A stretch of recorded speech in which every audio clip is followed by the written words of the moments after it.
안녕하세요, 서희태입니다. 반갑습니다. 오늘 우리가 처음으로 시작한 곡은 Just a Walk, Closer Walk with Thee라고 하는 곡입니다. 이 곡은 주님과 가까이 걷게 하여 주소서라고 하는 곡인데요.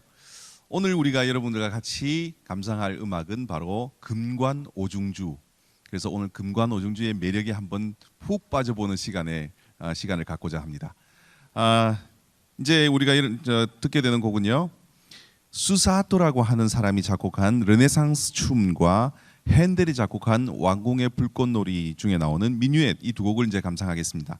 수사토란 사람은요 1500년에 태어난 사람입니다. 1500년에 우리나라에 무슨 일이 일어났는지를 혹시 아시는 분 계십니까? 국사 공부 열심히 하신 분. 1500년은요 우리나라 조선 초기고요, 임진왜란이 일어나기 거의 100년 전이고 세종대왕이 태어난 지 거의 100년 후쯤 됩니다.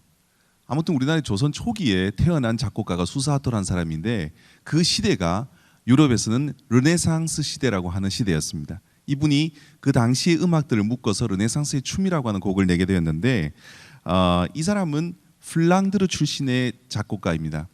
여러분 혹시 어린 친구들은 플랜더스의 개라고 하는 만화 영화 아는 사람 있어요? 아는구나. 그거 제가 어렸을 때 보던 거거든요. 플랜더스의 개. 근데 이 플랜더스의 개가, 이 플랜더스라는 것이 바로 영어로 플랜더스는 프랑스어로 플랑드르라고 해서 지금의 벨기에 지방을 말합니다. 그 지역에 지금으로부터 약 500년쯤 전에는 어떤 음악이 있었을까 우리가 감상해 볼 수 있는 시간을 갖겠고요. 그 다음에는 핸델의 왕궁의 불꽃놀이 미뉴엣입니다. 핸델이라는 사람은 바로 음악의 어머니라고 우리가 얘기합니다. 혹시 어머니라고 해서 핸델이 여자라고 생각하는 분이 계실지 모르겠지만 엄연히 핸델은 남자입니다.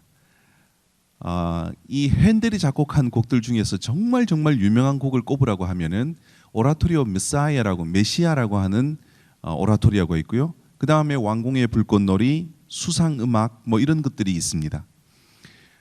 지금 우리가 연주하려고 하는 이 왕궁의 불꽃놀이의 이야기는 1740년으로 거슬러 올라갑니다.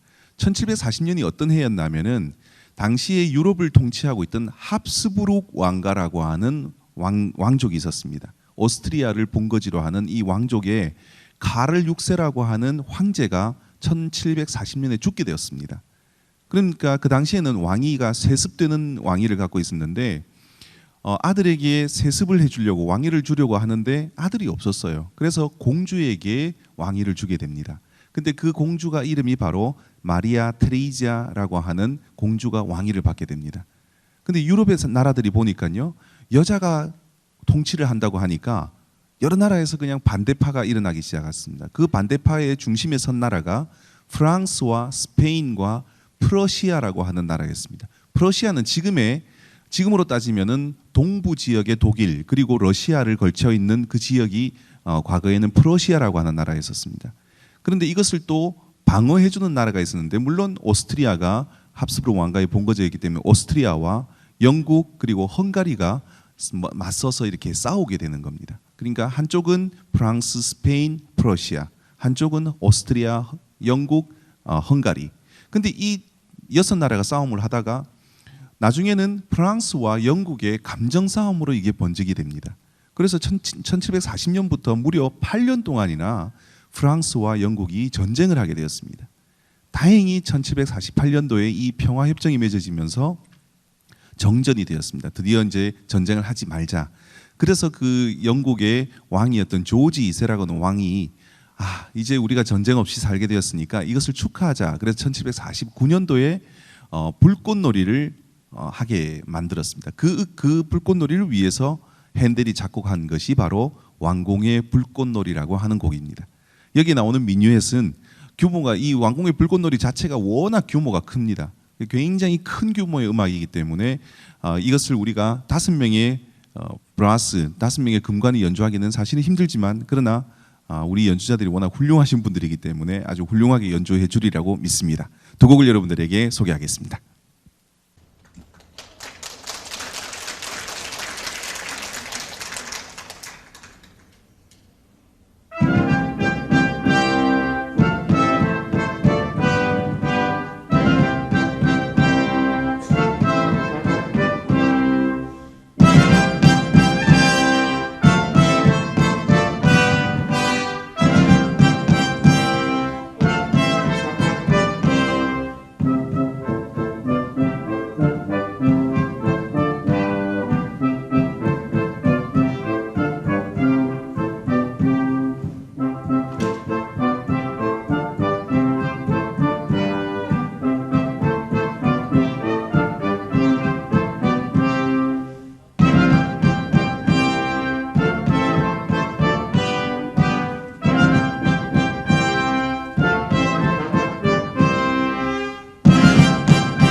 그 일반적으로 말이에요. 클래식 공연장을 가면은 박수를 언제 쳐야 될지 상당히들 고민하게 되죠.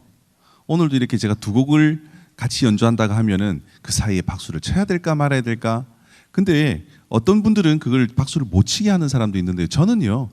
어디든지 박수를 쳐도 된다고 생각하는 사람입니다. 왜냐하면은 옛날에 왜 이 박수를 못 치게 하는 전통이 언제 생겼냐면 1940년경에 그 후르트 벵글러라고 하는 독일의 그 유명한 지휘자가 있었어요. 여러분들 혹시 헤르베르트 폰 카라얀이라고 하는 사람 들어보신 분 계실 겁니다. 그 카라얀이 베를린 필하모니의 상임 지휘자, 종신 지휘자가 되기 바로 직전에 지휘자가 바로 이 그 후르트 벵글러라고 하는 사람인데 이분이 악장과 악장 사이 그 뭐 교향곡이나 소나타나 아니면은 협주곡이나 이 사이에는 항상 여러 악장으로 구성이 되어 있는데 3개 또는 4개의 악장으로 구성이 되어 있는데 그 사이에도 음악이 유지된다고 생각을 해서 박수를 치지 말라 그랬어요. 근데 그게 전통처럼 내려와서 요즘은 음악과 음악 사이 그 악장과 악장 사이 박수를 치면 굉장히 무식한 사람 취급을 합니다. 근데 저는 그렇게 생각을 하지 않습니다. 연주자들은요 무대에서 박수 받는 걸 굉장히 좋아합니다. 예를 들어서 꼭 그 음악의 연결상 박수가 없었으면 좋겠다고 하면은 프로그램상에 또는 꼭 연주를 시작하기 전에 이번에는 악장과 악장 사이에 박수를 치지 말아주세요. 이런 안내 멘트를 하는 것은 좋은데 그것이 꼭 전통이어서 그것이 꼭 맞는 누구나 다 그렇게 해야 된다. 저는 그렇게 생각하지 않습니다. 여러분들은 곡이 끝날 때마다 박수를 쳐주시면요 우리 연주자들이 쉴 수 있는 시간도 좀 필요해요. 계속 연주를 하고 입술이 아파 죽겠는데 박수도 안 치면 얼마나 힘들겠어요. 박수를 쳐주시면 너무 좋습니다. 이처럼 그 핸델이라는 사람이 이렇게 유명해지게 된 것은 바로 조지 2세라고 하는 그 황제가 음악을 너무 사랑했기 때문에 이렇게 좋은 음악들을 많이 작곡을 하게 된 겁니다. 그래서 정치하는 사람들이나 통치자가 음악적인 또는 예술적인 그런 안목을 얼만큼 가지고 있느냐에 따라서 문화는 바뀐다고 생각을 합니다. 유럽에 많이 알려지지 않은 나라 중에 아일랜드라고 하는 나라가 있습니다. 혹시 이 중에서 아일랜드를 여행해 보신 분 계십니까?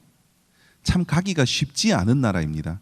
우리가 뭐 영국이나 프랑스나 독일이나 오스트리아, 스위스, 이탈리아 이 정도만 하더라도 우리가 가본 분들이 꽤 계실 텐데 아일랜드는 사실은 좀 가기가 좀 그렇습니다. 왜냐하면은 아일랜드는 그렇게 대단히 유명한 관광지가 아닙니다. 거기 가면은 유럽의 그 흔한 성들도 거의 없고요. 거의 초원에 그 풀 뜯는 뭐 소들이나 있고 뭐 그렇습니다. 근데 이 아일랜드가 덜 개발되고 깨끗하기 때문에 좀 더 가보고 싶은 그런 욕망이 일어나는데 아일랜드의 우리나라로 따지면은 아리랑과 같은 노래가 있습니다. 바로 런던데리 에어라고 하는 곡인데 아일랜드의 민요인데 우리나라 사람들에게서 느끼는 우리나라 사람들이 아리랑을 느끼면 느끼는 그런 느낌을 아일랜드 사람들은 이 곡을 들으면서 느낀다고 합니다. 여행이라는 것은 매우 중요합니다. 우리나라가 이제 경제적으로 조금 이렇게 성장을 했잖아요. 우리나라 사람들은요 많이 벌고 덜 쓰는 게 미덕으로 생각을 해요. 그런데 세상은 돌고 돌아야 순환이 되어야 돼요. 요즘은 우리나라 사람들이 2002년 그 월드컵을 통해서 한국이 정말 많이 알려졌습니다. 또 한국 사람들이 많이 여행을 가기 때문에 한국이란 나라를 외국 사람들이 이제는 많이 알고 있습니다.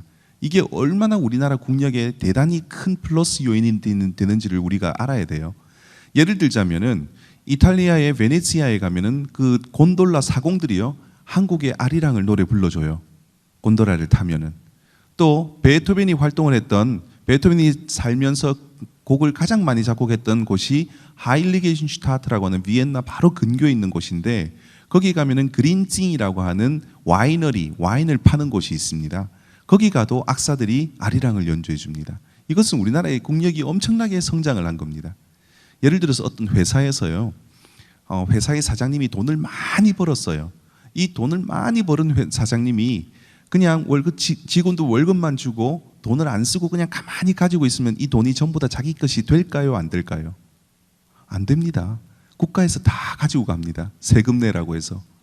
그래서 이 세금 제도는 돈을 많이 버는 사람들은 많이 써서 이게 순환을 일으키는 거예요. 그래야 또 다른 사람들도 일을 하게 되고 그렇게 해서 국가 경제가 살아나게 되는 겁니다. 그래서 우리가 무조건 옛날에는 제가 자랄 때는 그랬습니다. 저희 아버님 굉장히 엄하셨거든요. 그래서 돈 쓰는 것도 굉장히 많이 야단을 많이 맞았었어요. 근데 지금은 시대가 달라졌습니다. 물론 아낄 때는 아끼지만 순환이라는 게 일어나야 됩니다. 이것이 물론 경제에서도 그렇지만 또 음악 예술에도 마찬가지입니다. 우리나라의 음악이 외국에서 연주될 수 있도록 하는 것이 우리가 해야 될 일이고, 그렇게 됨으로써 우리나라 국가의 경쟁력이 살아나는 겁니다. 그래서 이 아일랜드의 민요를 들으시면서 여러분도 마음속으로 아리랑을 한번 그려보시기 바랍니다. 그리고 두 번째 곡은 르로이 앤더슨이라고 하는 미국의 보스턴 팝스 오케스트라의 편곡자가 작곡한 나팔수의 휴일, 빌글러스 홀리데이라고 하는 곡입니다. 트럼펫의 기교를 아주 잘 볼 수 있는 두 곡을 여러분들에게 연주하겠습니다. 큰 박수를 부탁드리겠습니다.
야, 브라보 한 명 나왔다. 감사합니다, 브라보. 우하지 말라니까요. 우는 야유할 때 이건 야유할. 근데 우리나라 사람들 좋아할 때도 우해요, 그죠? 그보다 좋은 말이 있다고 제가 여러 번 말씀드렸습니다. 브라보라고는 아주 좋은 말이 있습니다. 우리 브라보 한번 해줄까요? 시작! 브라보! 아유, 네. 금관악기는요, 굉장히 피로를 빨리 느낍니다.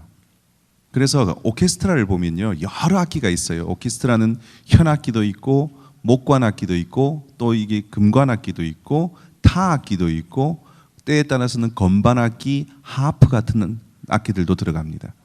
그런데 만약에 이 금관악기가 모든 멜로디를 노래하라 그러면요, 이분들 지쳐서 못해요. 그래서 이 바이올린이나 현악기 같은 악기들이 주로 멜로디를 연주해주고, 금관악기들은 중간중간에 들어와서 음악의 효과를 내는데 큰 도움을 주는 악기가 바로 이 금관악기입니다. 이 금관악기들 중에서 여러분들에게 악기를 좀 소개를 해드릴게요. 지금 제일 앞에 앉아 계신 두 분이 트럼펫을 맡고 있습니다. 트럼펫이라는 악기는요, 금관 오중주에서는 거의 멜로디를 연주합니다. 악기가 작을수록 고음을 내기 때문에 악기가 커지면 저음을 내고, 고음을 내는 악기들은 주로 보통 일반적으로는 멜로디 악기가 됩니다. 그래서 이 트럼펫에 요거 좀 빼주세요. 이것을 마우스피스라고 얘기하는데요. 이 마우스피스가 이렇게 조그맣게 생겼습니다. 그런데 이 가장 저음을 내는 튜바라고 하는 악기는요, 이 마우스피스가 이렇게 큽니다. 군대에 가면은 군악대라고 있어요. 군악대에서 잘못하면은 주로 이 마우스피스를 가지고 머리를 이렇게 맞거든요. 트럼펫 연주하는 사람만 해도 그래도 괜찮은데 이걸로 한 대 맞으면은 거의 죽습니다. 아무튼 트럼펫이 제일 앞에 계신 분들이고, 그 다음에 호른이고 튜바고 트롬본입니다. 이 트럼펫이라고 하는 악기는요, 군인들이 가장 싫어하는 악기입니다. 왜냐하면은 트럼펫은 바로 이 음악을 연주하기 때문에 그렇습니다.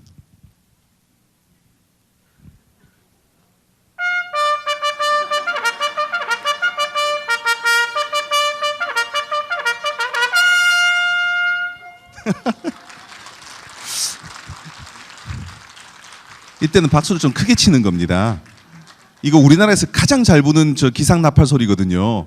아무 데서나 듣는 소리가 아닙니다, 이 소리가. 다시 한번 큰 박수 부탁드리겠습니다.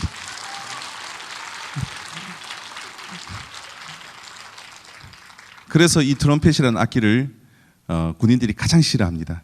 근데 이 트럼펫이라는 악기는요, 동물 소리를 굉장히 효과적으로 낼 수 있는 악기인데, 우리가 동물농장이라는 노래를 한번 연주해 드리겠습니다. 트럼펫이 어떤 동물 소리를 낼 수 있는지 한번 들어보세요.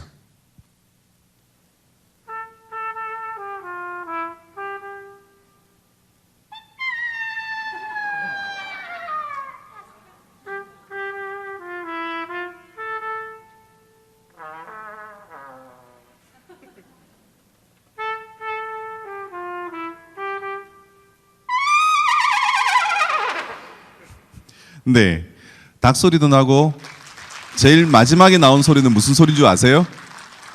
말. 예, 중간에 뭐죠? 소래요, 소.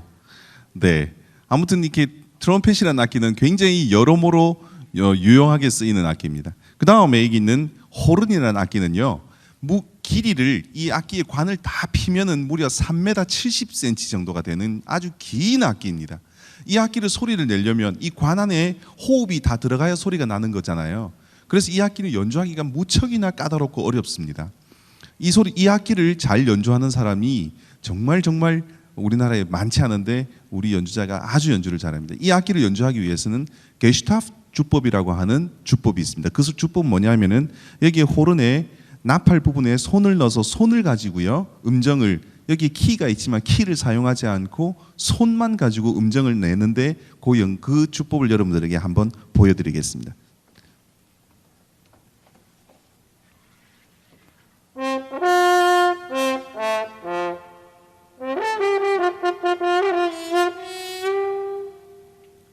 보였습니까? 네, 왼손에 있는 키는 전혀 사용을 하지 않고 오른손에 그 압력만 가지고 이렇게 음정을 바꿀 수 있는 그런 주법을 게슈타프 주법이랍니다. 감사합니다. 그다음에 여기 있는 트롬본이라고 하는 악기는요.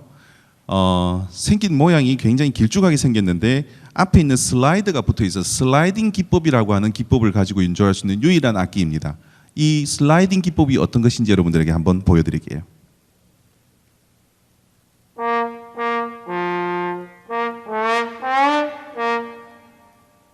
네, 이런 것들이 슬라이딩 기법인데 왜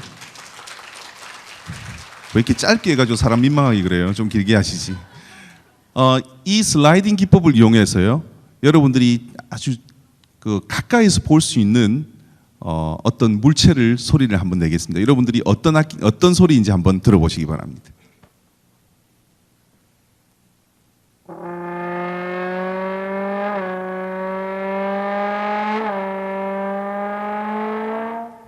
어떤 소리입니까? 자동차 오토바이 소리. 오토바이가 갈 때의 소리. 그런 소리를 낼 수 있는 악기가 바로 트롬본입니다. 그 다음에 마지막으로 가장 저음을 내는 악기. 악기는 일반적으로 크기가 작을수록 고음, 크기가 클수록 저음을 내게 구조가 되어 있습니다. 이 악기는 이렇게 건물로 따지면 지하로 내려가는 악기입니다. 아주 깊은 낮은 소리까지 내려가는데 이 악기의 낮은 소리가 어디까지 내려가는지 한번 보겠습니다.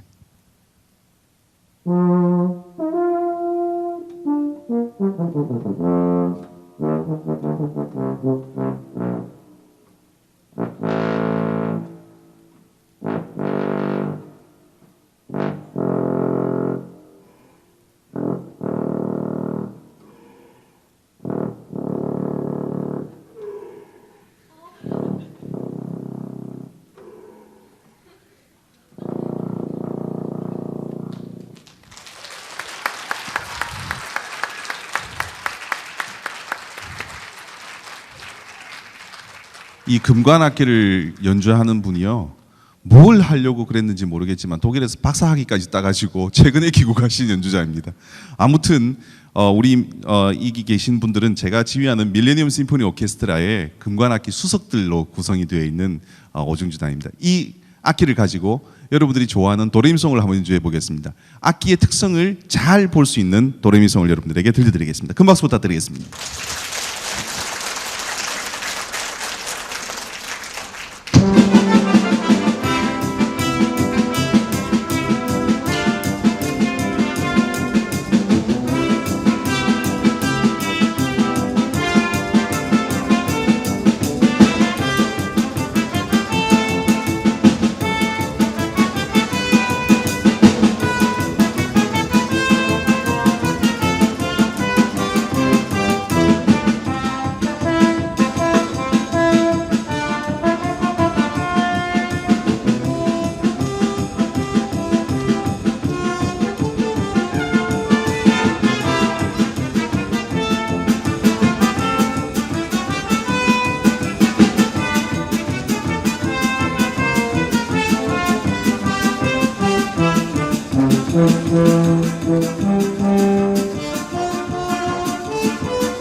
네, 혹시 금관악기에 대해서 궁금한 점이 있으신 분 계시나요?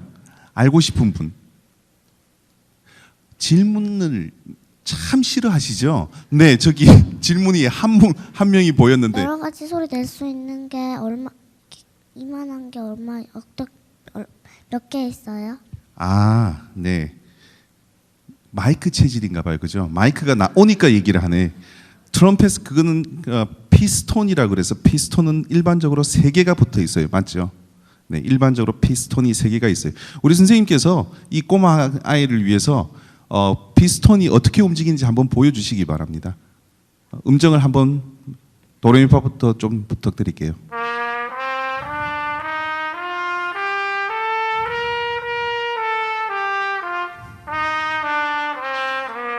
네, 저 피스톤만으로도 소리 물론 피스톤도 매우 중요하지만 입술에 힘을 가지고 음정을 입술이 좁아지면 고음이 나고 입술이 좀 넓어지면 저음이 나고 그렇게 되어 있습니다. 혹시 또 다른 뭐 분 궁금한 점 없으세요?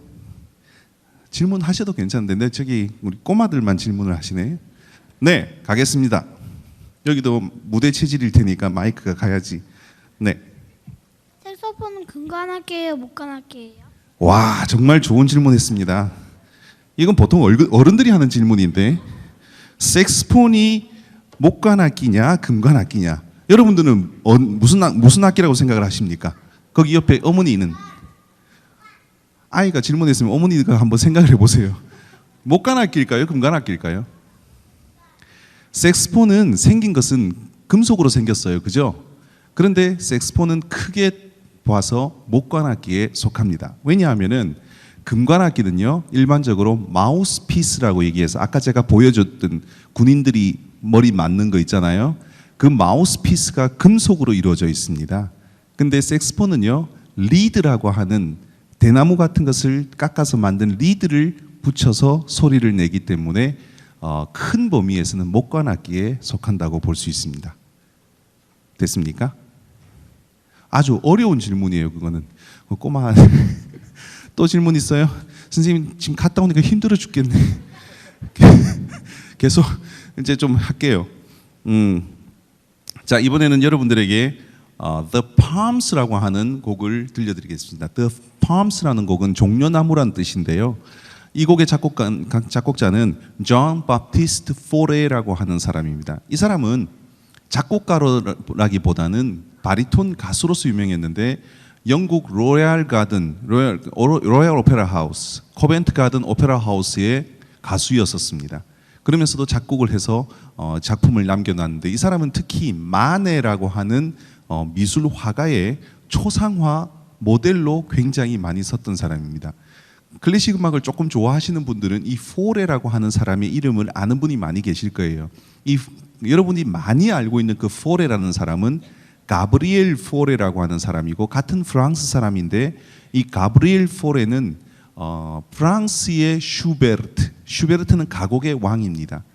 프랑스의 슈베르트가 바로 가브리엘 포레라고 하는 사람이고 오늘 우리가 연주하는 이 The Palms의 작곡가는 존 바프티스트 포레라고 하는 좀 다른 사람이고요. 두 번째 곡은 모차르트의 소프라노를 위한 모테트 엑술타테 유빌라테. 아이고 복잡해.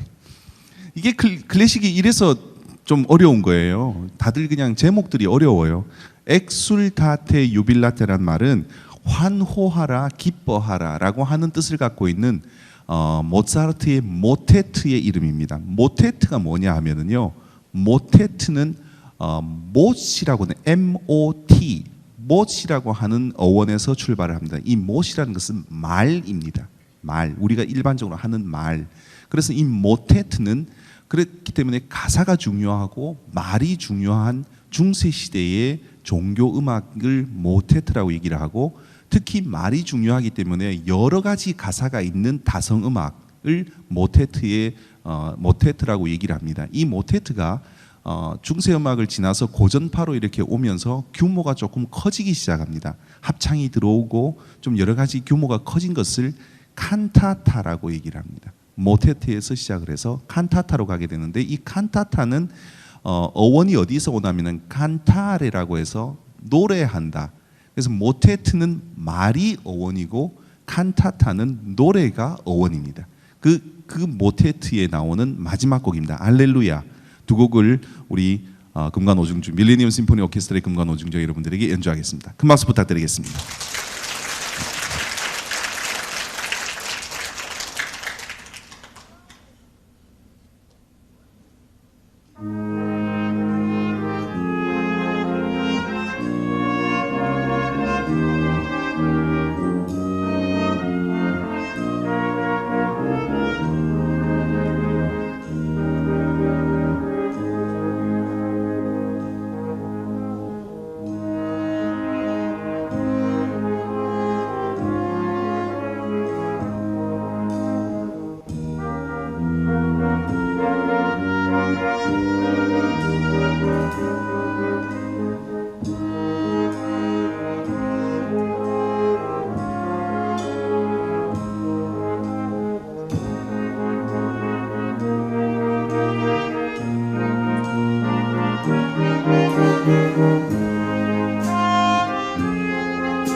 예, 말씀드린 것처럼 금관악기는요 휴식이 많이 필요합니다. 왜냐하면은 입술이 빨리 근육이 긴장을 하기 때문에 근육을 좀 풀 시간이 필요합니다.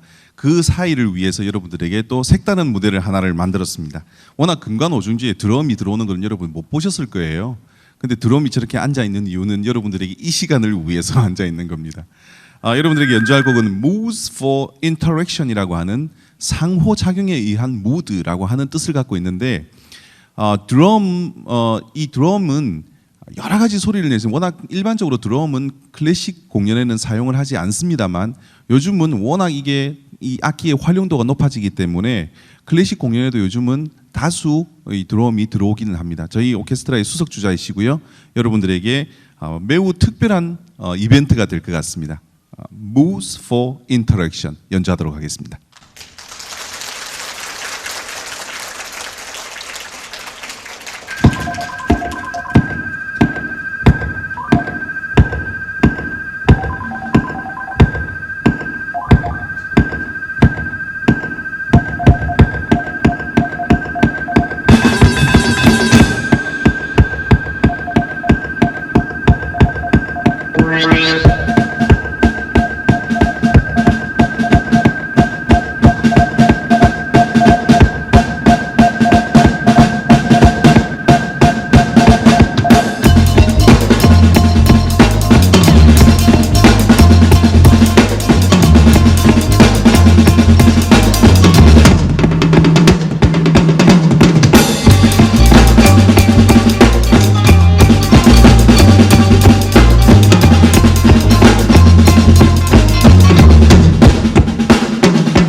이런 것을 일컬어서 예술 드럼이라고 얘기합니다. 저는 저 악기가요 악보가 있는 줄 몰랐습니다. 그런데 엄연히 악보가 있고 우리 조명 감독님께서 조명을 그냥 계속 껐다 켰다 하시는 바람에 저는 마음이 굉장히 졸였어요. 악보를 계속 보시면서 하시거든요. 일반적으로 이제 드럼은 그 여러 가지 리듬인데 그 리듬만 익히면 되지만 이렇게 만들어져 있는 미디 반주에 의한 이런 음악들을 연주하기 위해서는 그 외에 여러 가지 창조적인 그런 리듬을 또 쳐야 되기 때문에 사실은 쉽지 않은 연주였습니다. 여러분 다시 한 번 더 큰 박수를 부탁드리겠습니다.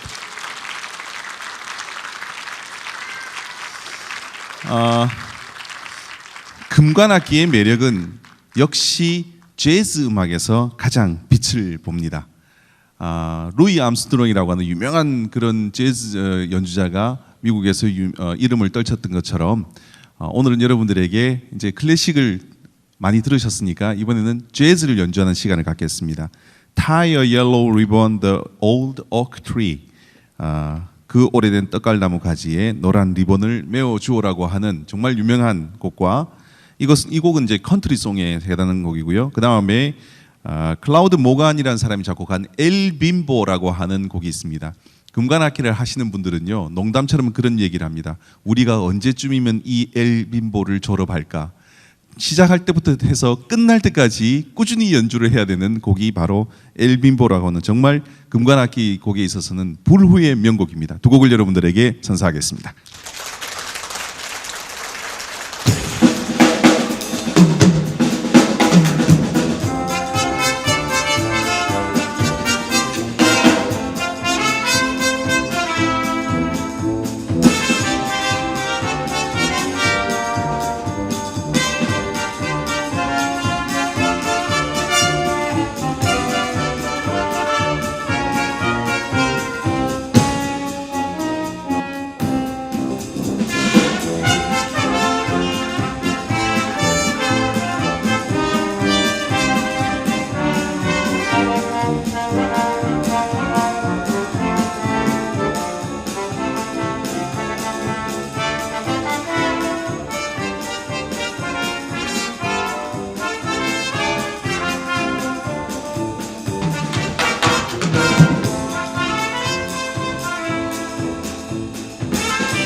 우리가 이렇게 서양 악기를 가지고 외국에서 만들어진 노래들을 연주하는 그런 이제 연주자들도 참 많아졌고요. 클래식 음악이 그렇게 이제는 그렇게 많이 멀리 느껴지지 않는 것이 사실입니다.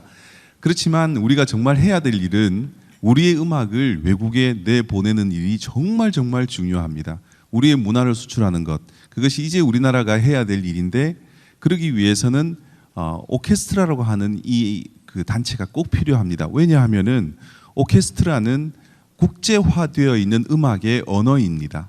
우리가 외국에 나가서 일반적인 회의를 할 때 영어를 사용하는 것처럼 오케스트라는 이제 세계적으로 공통화되어 있는, 표준화되어 있는 그런 음악적인 언어이기 때문에 이런 오케스트라를 이용을 한 우리나라의 음악의 세계화가 반드시 필요합니다. 제가 지휘하는 밀레니엄 심포니 오케스트라가 하는 정말 가장 큰 일이 바로 이 일을 하고 있습니다.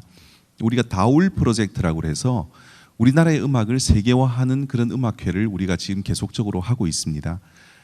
이 음악을 만든 사람들이요, 우리나라의 아리랑을, 여러분 매트릭스라고 하는 영화 보셨습니까? 매트릭스의 음악 감독이 로버트 베넷이라고 하는 사람인데, 이 사람이 우리나라의 아리랑을 편곡을 했습니다. 자기의 스타일로. 그리고 쿵우 팬더라고 하는 영화의 작곡가인 커니쉬라고 하는 음악 감독이 우리나라의 세타령과 옹해야를 정말 판타지한 환상적인 음악으로 또 편곡을 했습니다. 이런 음악들을 우리가 연주하는 음악회를 다울 음악회라고 이름하고, 이번 오는 일요일 날 예술전당 콘서트홀에서 우리가 다울 음악회를 두 번째로 열게 되어 있습니다. 저녁 8시에 공연하는데요. 현대백화점에서 저희를 후원해 주셨습니다. 그래서 저희 그 티켓이 굉장히 비싸요. 15만 원, 12만 원 막 이렇게 비싼데 현대백화점에서 그걸 굉장히 많이 후원을 해 주셔서 그 뭐 얼마라고 하더라요? 한 장에 2만 5천 원인가 그렇게 고객들에게 살 수 있는 기회를 단 50분에게 드리도록 그렇게 얘기를 나눴습니다. 나가시면서 혹시 관심 있는 분들은 티켓을 구입해 주시면 감사하겠고요. 마지막으로 이제 여러분들에게 금관악기의 정말 매력을 다시 한 번 더 느낄 수 있는 두 곡을 소개하겠습니다.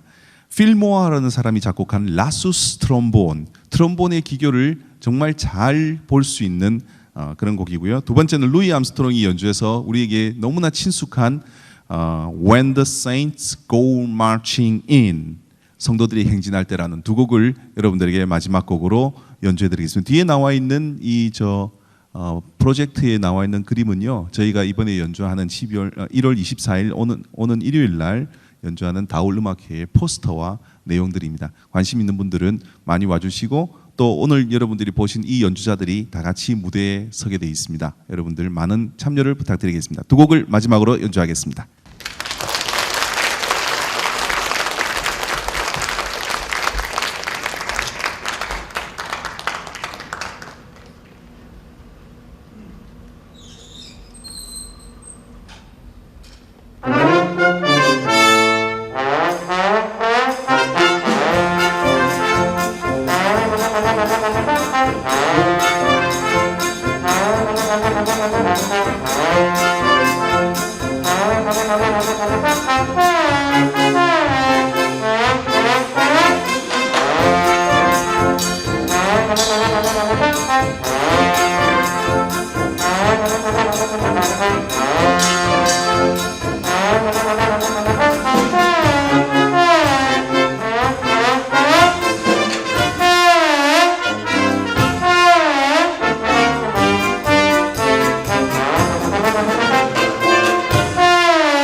앵콜이라고요?